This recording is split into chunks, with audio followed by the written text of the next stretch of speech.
تو میرے عزیز دوستو، ایک بات بنیادی یہ ہے کہ مسجد علم اور ایمان کے سیکھنے کی جگہ ہے. یہ پکی بات ہے کہ مسجد علم اور ایمان کے سیکھنے کی جگہ ہے، جس میں سب سے پہلی اہم چیز وہ ایمان ہے کہ صحابہ ایمان مسجد سے سیکھا کرتے تھے.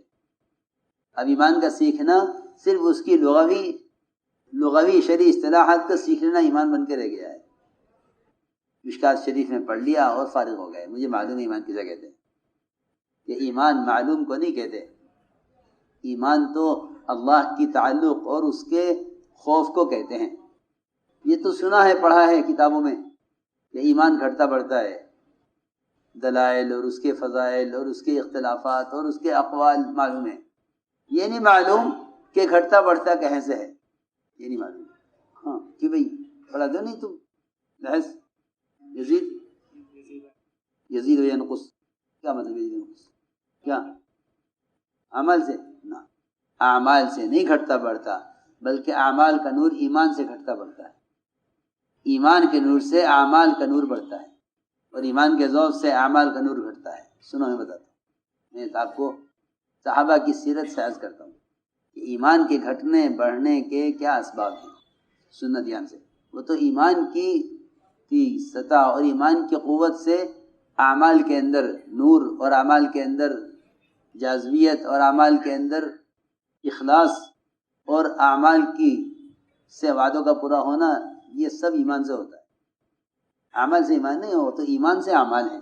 ایمان سے سنو، ایمان سے اعمال ہوتے ہیں. ایمان سے اعمال ہیں، ایمان سے اعمال ہیں، ایمان سے اخلاص ہے. کیونکہ اطاعت اور اسلام ایمان کا مظہر ہے. اعمال کا درجہ، اعمال کی قبولیت، اعمال پر استقامت، اعمال پر اجر، یہ سب ایمان کی وجہ سے ہے. تو ایمان کے گھٹنے بڑھنے کی کیا اسباب ہیں؟ میں عرض کرتا ہوں. ایمان کے گھٹنے بڑھنے کے اسباب، صحابی نے شکایت کی، نافق حنظلہ، کہ حنظلہ منافق ہو گیا. ابو بکر نے کہا ہاں حنظلہ میں بھی منافق ہو گیا. کیا بات ہو گئی؟ کہ بات یہ ہے کہ جو کیفیت ایمان کے حلقوں میں رہتی ہے وہ کیفیت یہاں سے نکل کر باقی نہیں رہتی. یہ ہے نا روایت میں. ہاں، ایک ایک بات پر ہاں کرتے جائیے تاکہ مجھے اطمینان ہو جائے کہ یہاں سے نکل جاتے ہیں تو یہ کیفیت باقی نہیں رہتی. چلو شکایت کرتے ہیں. گئے آج میں جا کے عرض کیا کہ یا رسول اللہ صلی اللہ علیہ وسلم، ہم تو منافق ہو گئے. کیوں؟ کیا بات ہو گئی؟ کہ جو کیفیت آپ کے پاس رہتی ہے مسجد میں، ایمان کے حلقے میں، وہ کیفیت باہر نکل کر ختم ہو جاتی. بیوی میں، بچوں میں، کاروبار میں الجھ کر اس کیفیت کو کھو دیتے ہیں. تو آپ نے مایوس نہیں کیا، بلکہ آپ نے تسلی دی. آپ نے فرمایا یا حنظلہ ساعتن و ساعتن، حنظلہ وقت وقت کی بات ہے، وقت وقت کی بات ہے. تم جاؤ گے بازار سے، جاؤ گے ضرورت ہے، کاروبار میں جاؤ گے ضرورت ہے، بیوی بچوں میں جاؤ گے ضرورت ہے. لیکن ان حالات میں جا کر اللہ کو یاد رکھنا یہ ایمان ہے. اللہ کو یاد رکھنا ان حالات میں جا کر یہ ایمان ہے. اللہ کو بھول جانا ان حالات میں جا کر یہ ایمان کا ذوق ہے. میں عرض کرتا ہوں، عبداللہ بن رواحہ رضی اللہ تعالیٰ عنہ گھر میں بیوی کی گود میں سر رکھے ہوئے لیٹے. یہ آدمی انتہائی سکون اور خواہش کے ماحول میں ہوتا ہے. سر رکھے ہوئے ہیں بیوی کی گود میں اور رو رہے. اتنا زیادہ رو رہے تھے کہ بڑے حادثے پر کوئی روتا ہے. دیکھ کر بیوی نے رونا شروع کیا. پوچھا تو کیوں رو رہی ہے؟ کہ آپ کو روتا ہوا دیکھ کر رو رہی ہے. مجھے کیا معلوم کیا ہوا. تو فرمانے لگے کہ میں تو اس پر رو رہا ہوں کہ پلسرات سے گزرنا کیسے ہوگا. یہ کیفیت کہاں ہے؟ بیوی کی گود میں. جی ہاں، مسجد میں نہیں. میں نے دونوں باتیں عرض کی ہیں کہ ہم تو منافق ہو گئے کہ کاروبار میں آ کر وہ کیفیت باقی نہیں رہتی. ان کا یہ حال کہ بیوی کی گود میں سر رکھے لیٹے ہیں اور یاد کر رہے ہیں آخرت کو. میں نے بات عرض کی ہے کہ ایمان کی گھٹنے بڑھنے کے کیا اسباب ہیں. اس ماحول سے نکلنا یہ ایمان کو متاثر کرے گا. ایمان کو متاثر کرے گا اس ماحول سے نکلنا. جو اس ماحول میں آتے ہی نہیں ہیں ان کا ایمان کتنا متاثر ہوگا. جن کا اس ماحول سے نکلنا ایمان کو متاثر کر دیتا ہے. جب ایمان کے ماحول سے نکلنا ایمان کو متاثر کر دیتا ہے تو جو ایمان کے ماحول میں آتے ہی نہیں ہیں ان کا ایمان کتنا متاثر ہوتا ہوگا. سوال ہے کہ ایمان کے بڑھنے کے کیا اسباب ہیں؟ کہ ایمان کے بڑھنے کے اسباب یہ ہیں کہ مسجدوں میں ایمان کے حلقے قائم کیے جائیں اور لوگوں پر گشت کیا جائے انہیں ایمان کے حلقوں میں جوڑنے کے لیے. یہ میں آپ کو بتانا چاہتا تھا کہ ایمان کے بڑھنے کے کیا اسباب ہیں. اعمال تو ایمان کے بڑھنے کا تقاضا ہے کہ ایمان بڑھے گا تو اعمال بڑھیں گے، پکی بات ہے کہ ایمان بڑھے گا تو اعمال بڑھیں گے، یہ پکی بات ہے. لیکن ایمان کیسے بڑھے گا؟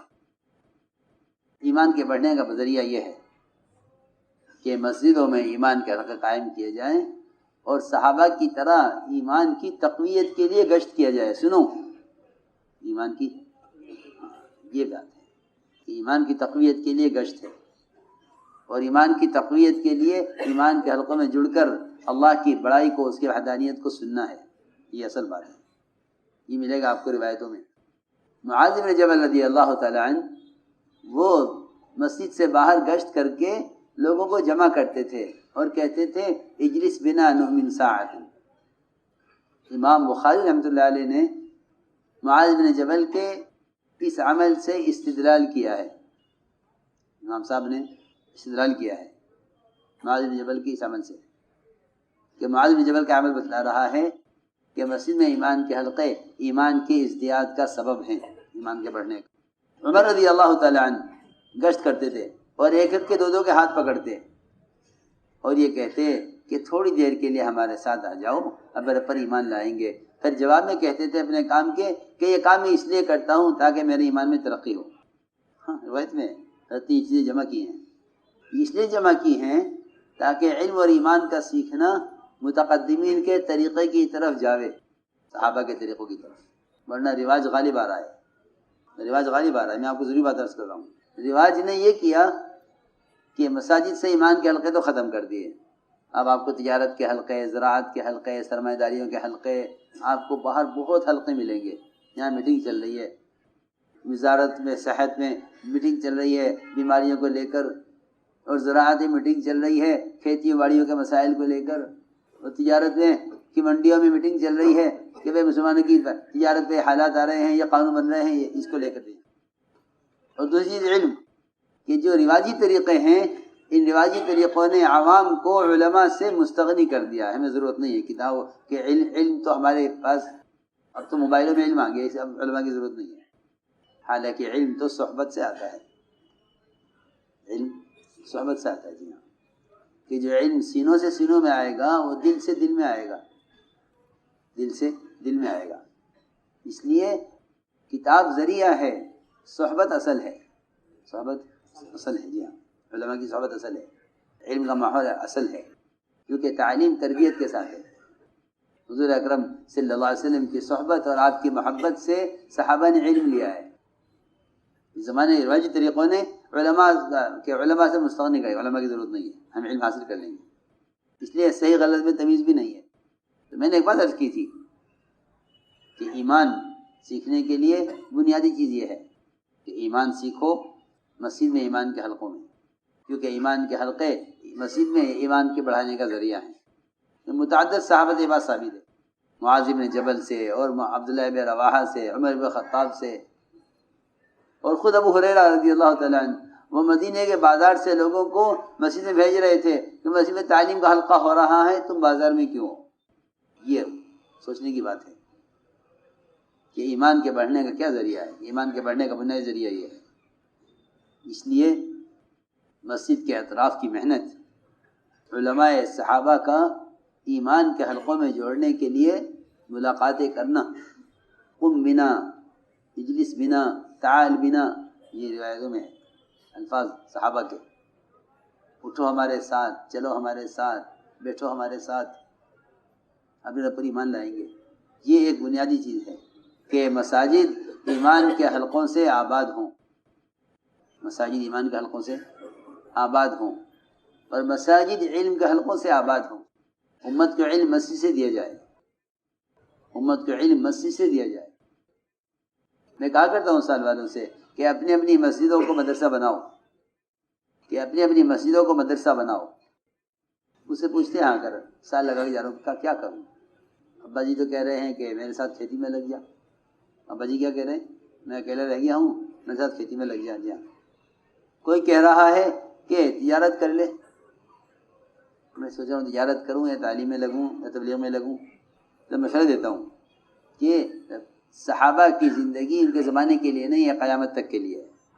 اس لیے وہ کام کرو جو صحابہ نے کیا ہے، کہ صحابہ نے 3 کاموں کو جمع کیا ہے ایک ساتھ: دعوت، تعلیم اور کسب حلال. یہ 3 کام صحابہ ایک ساتھ کیے ہیں: دعوت، تعلیم، تجارت. تینوں کام ایک ساتھ جی.